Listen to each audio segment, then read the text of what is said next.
네, 안녕하세요, 여러분. 저는 상명대학교 화학에너지공학과의 강사학 교수라고 합니다. 이제 만나서 반갑습니다. 이번에 다룰 주제는 저번 시간에 이어서 좀 설명드리려고 합니다.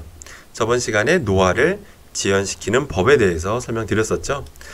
일단 결론부터 말씀드리면 노화를 지연시키는 법은 충분히 가능하다라고 말씀드렸죠. 그럼 노화를 지연시키려면 뭐가 중요하다고 했었죠, 여러분들? 바로 미네랄 섭취가 중요하다라고 말씀드렸어요.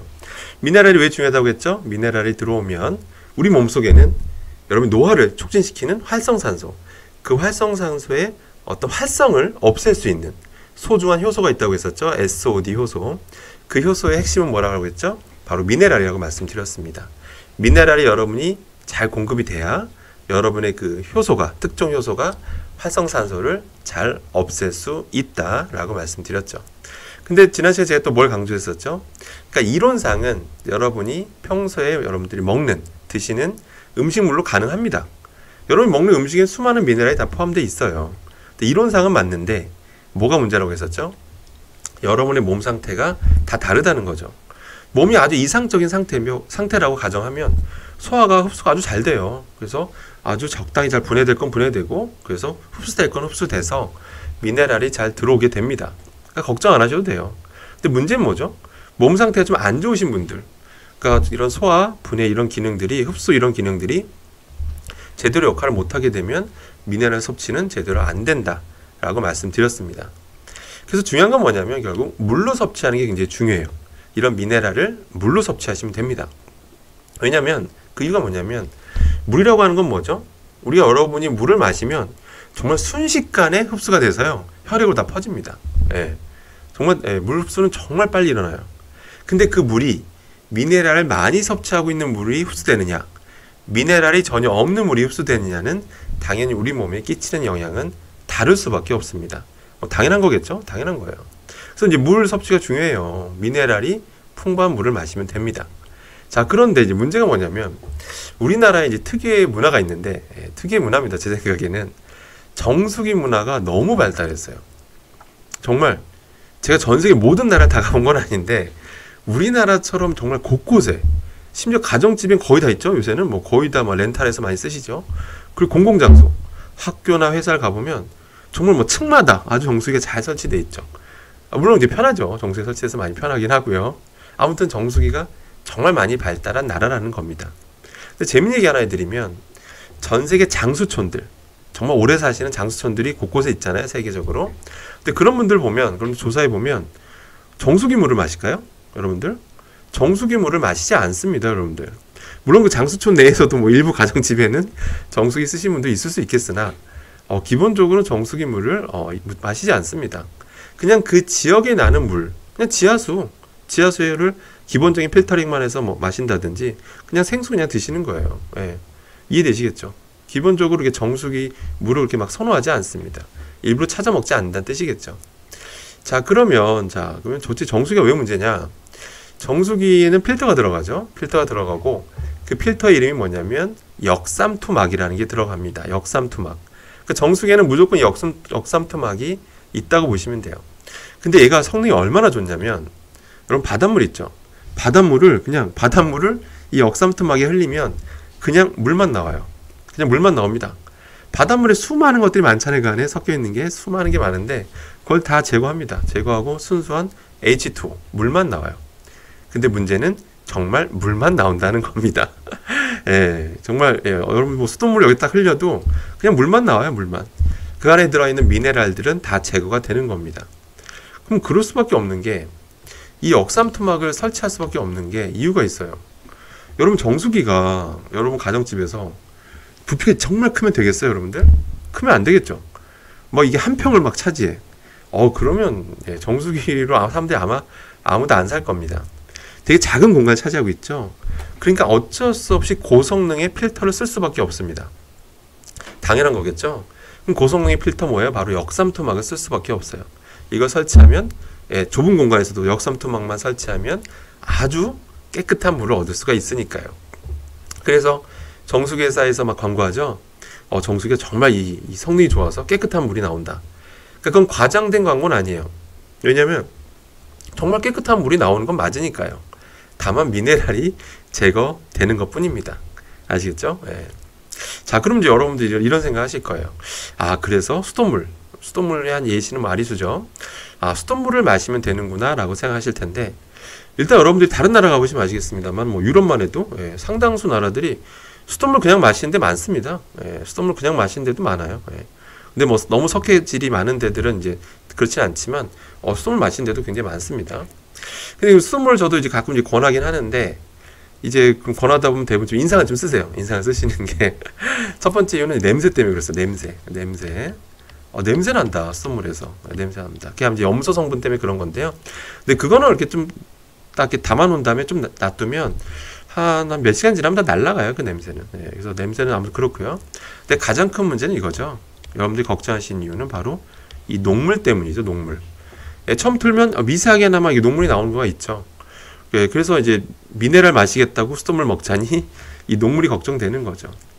저도 이게 참 말씀드리기가 참 뭐한 게 좀 이유가 있습니다. 저도 여러분 무조건 정수기 드시지 마시고 수돗물만 드십시오라고 무작정 여러분들한테 권할 수도 없는 게 집집마다 상황이 너무 달라요. 집집마다 너무 상황이 달라요. 그러니까 같은 동이어도요, 같은 동네 살아도 어느 아파트 단지에 사느냐 또 달라요. 그 밑에 그 상하수도 그 설비 있죠. 상하수도가 밑에 얼마큼 녹이 슬었냐 다 다르고, 또 이게 들어오는 관 있죠. 이 들어오는 관들도 상태가 다 좀씩 다릅니다. 당연히 다르겠죠. 왜 아파트나 뭐 이런 주택이 지어진 연도가 다 다른데 당연히 관이 다르겠죠. 그러니까 녹슨 정도가 다 다릅니다. 그러니까 제가 일괄적으로 안심하십시오라고 말하기도 뭐하고, 그다음에 무조건 뭐 위험하니까 드시지 마세요. 이럴 수도 없고, 그래서 참 이런 부분 좀 어려운 점이 있습니다. 그래서 아무튼 수돗물에는 미네랄이 있다는 것 정도만 일단 알고 계시면 될 것 같고요. 자, 그 다음에 이제 생수입니다. 생수. 자, 그러면 정수기 물을 못 마시면 그러면 생수를 마시면 되지 않습니까? 이런 또 생각을 하실 수가 있는데요. 일단 생수에는 미네랄이 풍부한 것은 맞습니다. 미네랄이 당연히 풍부하고요. 왜냐면 그 생수 그 제조 과정이 그래도 굉장히 넓은 공간에서 체계적으로 착착착 이루어지고 있어서 그 정수기처럼 좁은 공간에서 한 방에 그냥 한 번에 깨끗한 물을 만들 필요가 없기 때문에 그래서 여러 단계 거치면서 미네랄이 남아 있게 됩니다. 그래서 미네랄이 있어요. 생수에는 대부분 다 있는데 근데 최근에 이게 논란이 됐었죠. 여러분들 기억하세요? 여러분들 최근에 어떤 모 방송국에서 생수병을 검사를 한 거예요. 검사했는데 그 생수병에서 뭐예요? 우리가 마시는 이 페트병에 들어가 있는 생수병에서 미세 플라스틱이 검출이 된 거예요. 그러니까 여기 뭐라고요? 미세한 플라스틱, 눈에도 보이지 않는 미세한 플라스틱들이 검출이 됐습니다. 그래서 아주 엄청나게 지금 아주 파장을 일으켰었죠. 그래서 결론은 근데 여러분들이 조금 여기서 짚고 넘어갈 건 있어요. 생수병에서 나온 미세 플라스틱과 여러분이 그 평소에 알고 있었던 미세 플라스틱의 공포하고는 조금 다릅니다. 그러니까 뭐냐면 보통 우리가 미세 플라스틱 하면 뭐가 걱정이죠? 그 안에 함유된 중금속이 걱정이 되는 거죠. 중금속. 그렇죠? 그래서 우리가 그 이런 해산물 먹다 보면 이런 여러 가지 생선류 같은 거 먹다 보면 생선이 뭐예요? 우리가 바다에 막 이것저것 막 진짜 막 플라스틱 많이 버리기도 하고 막 그랬잖아요. 그런 플라스틱들이 이제 분해가 되면서 미세 플라스틱이 발생하고 그거를 이제 해산물들이 그 생선이 먹는 거죠. 먹게 되면 결국 뭐예요? 우리는 생선을 먹게 되면 미세 플라스틱도 같이 먹게 되는 거죠. 근데 바다로 배출된 이런 미세 플라스틱 같은 경우는 그 안엔 중금속들이 흡착이 잘 됩니다. 중금속이 많이 흡착이 되니까 그걸 생선이 먹고 우리가 다시 생선을 먹으니까 우린 중금속을 먹게 될 가능성이 큰 거죠. 이해되시죠? 그러니까 우리가 이런 생선류를 많이 먹다 보면 중금속을 섭취할 가능성은 좀 높아지긴 합니다. 이해되시죠? 그래서 우리가 미세 플라스틱 위험성 얘기할 때 늘 중금속 얘기를 같이 하는 거죠. 근데 여러분 생수병 있죠? 생수병에서 나온 중금속은 생수병에서 나온 미세 플라스틱은 근데 뭐냐 이건 정말 병에서 나온 거예요. 병. 그러니까 이 생수병 있죠? 이 생수병에서 나온 겁니다. 생수병에서 이게 그 PET라는 소재인데 PET를 만드는 과정에서 반응이 제대로 안 되는 반응에 참여 제대로 못한 애들은 이게 조금 미세한 플라스틱으로 좀 남아있게 돼요. 남아있게 됩니다. 이제 그런 것들이 좀씩 떨어지거나 그런 것들이라 보시면 돼요. 그래서 이거 세척만 제대로 해주면 이건 사실은 미세 플라스틱은 나오기 좀 어렵습니다. 근데 이제 제대로 세척이 안 됐거나 그런 경우에 또는 PET 만들 때 제대로 반응 안 한 것들 때문에 이런 미세 플라스틱이 검출이 됐던 겁니다. 그러니까 우리가 생각하는 중금속이 이 안에 있는 건 아니에요. 아시겠죠? 예. 그러니까 생수병에서 중금속 나왔다면 난리가 났겠죠. 그래서 생수병에서 중금속이 안 나온 이유는 그런 겁니다. 예. 그래서 그러면 여러분들 그럼 생수병에서는 중금속은 없으니까 미세 플라스틱은 있다 하더라도 그럼 마음껏 먹어도 되느냐? 예, 그런 것도 아니죠. 예, 그런 건 아닙니다. 우리가 생수병 안에 있는 미세 플라스틱에는 중금속이 없다는 뜻이지 미세 플라스틱을 마음껏 먹어도 된다 이 뜻은 아닙니다. 지금 미세 플라스틱이 들어와도 현재로서는 이게 흡수가 안 된다고 알려져 있어요. 예, 분자량이 커가지고 흡수가 안 된다고 알려져 있는데 근데 좀 더 시간이 지나봐야 알 것 같습니다. 그러니까 이게 인체에 미친 영향 장시간을 거쳐서 이런 끼치는 영향들은 좀 더 시간이 지난 후에 밝혀질 것 같아서 그러니까 섣불리 판단하면 안 될 것 같고요. 그래서 일부러 많이 먹을 필요는 없습니다. 아시겠죠? 그래서 이제 생수병 회사에서도 이런 걸 이제 인지하고 있기 때문에 조만간 세척에 더 신경 쓰게 될 것이고 그러면 미세 플라스틱 검출 논란은 이제 시간 지나면 해결될 것으로 보입니다. 제 예상이에요. 자, 그럼 이제 고민입니다. 이제 정리해 보면 자, 미네랄 섭취가 중요한 건 알겠어요. 그죠? 예, 물을 통해서 미네랄 섭취하는 건 중요한데 자, 생수병으로 우리가 섭취할 것이냐 수돗물로 섭취할 것이냐 아니면 그런 거 따지지 말고 그냥 하던 대로 정수기로 그냥 물을 마실 것이냐 미네랄은 포기하고 그냥 정수기를 마실 것이냐 자, 여기서 이제 결론을 내야 되는데 사실은 결론 내기 좀 어렵고요. 사실 좀 어렵고 다 장단점이 있어서 일단은